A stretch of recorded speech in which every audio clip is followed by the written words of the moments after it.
तो यहाँ पे जो स्थितियाँ बन रही है ग्रहों की, उसके आधार पर मैं सबसे पहले जो कि मेष राशि है उसके बारे में चर्चा कर लेते हैं। तो मेष राशि के बारे में चर्चा अगर मैं करूँ तो इनके छठवें भाव में अभी चंद्रमा का गोचर हो रहा है मेष राशि से, या मेष लग्न है तो भी छठवें से ही जा रहा है।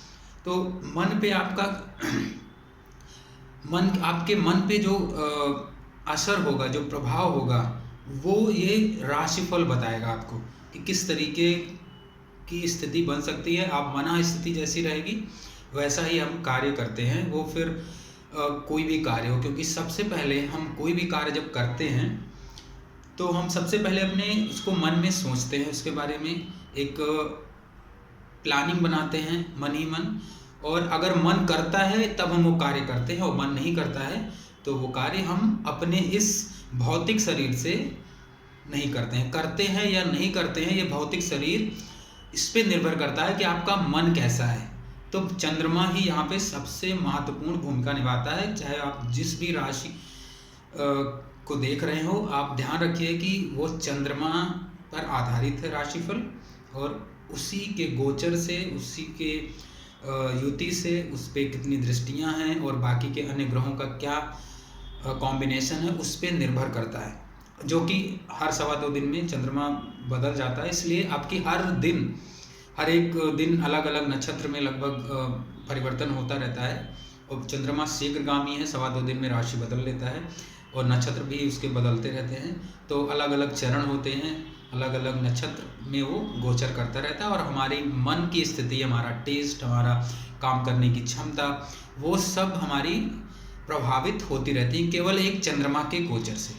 बाकी के ग्रह जो भी हैं वो इतने तेज़ी से जो है गोचर नहीं करते हैं, इसलिए वो कोई बहुत बड़ा बदलाव नहीं करते हैं। हालांकि इसमें जो सबसे महत्वपूर्ण ग्रह है वो है गुरु और शनि, इनका गोचर सबसे ज़्यादा इम्पोर्टेंट होता है, लेकिन जब वो लॉन्ग टर्म के लिए साल भर की अगर हम राशिफल देख रहे हैं तो होता है। तो चलिए शुरू करते हैं मेष राशिफल। तो मेष राशि के, जैसा कि मैंने बताया कि छठवें भाव से चंद्रमा का गोचर हो रहा है, तो इस समय जो है आपको विशेष करके स्वास्थ्य पर आपको जो है ध्यान देना है, और अपनी दैनिक चर्या में सुधार करना चाहिए। अगर दैनिकचर्या सही नहीं है, अगर दिनचर्या आपकी जो है पहले से चली आ रही है वो गड़बड़ है, तो उसको सुधारने का समय है, सुधार सकते हैं, और सुधारने पे आपके स्वास्थ्य में भी सुधार होता हुआ दिखाई दे रहा है। तो यहाँ पे विशेष ध्यान आपको अपने स्वास्थ्य का रखना है, और इसके साथ में ही जो सप्ताह का जो पहला 2 दिन है, मैं ये जो सप्ताह की मैंने बात की वो 19 फरवरी से 25 फरवरी तक का है, तो आप ये ध्यान में रखिए। तो आने वाले जो 2 दिन हैं वो थोड़ा आपके लिए स्वास्थ्य की दृष्टिकोण से देखें तो थोड़ा नरम रह सकता है। बहुत खराब तो नहीं कह सकता मैं, लेकिन नरम रह सकता है। अब जिनकी महादशा अंतर्दशा बहुत अच्छी चल रही है, प्रत्यंदशा भी बहुत अच्छी है, ग्रहों की स्थितियाँ बहुत अच्छी हैं, उनके लिए कोई विशेष प्रभाव नहीं पड़ने वाला है इस गोचर का, लेकिन फिर भी आपको सावधानी बरतनी चाहिए। तो पहले 2 दिन सप्ताह के थोड़ा सावधानी रखनी है आपको, और सप्ताह के अंत में भी जो लास्ट के 2 दिन होंगे उसमें भी आपको विशेष सावधानी रखनी है अपने स्वास्थ्य की, और माता के स्वास्थ्य का विशेष ख्याल रखना है।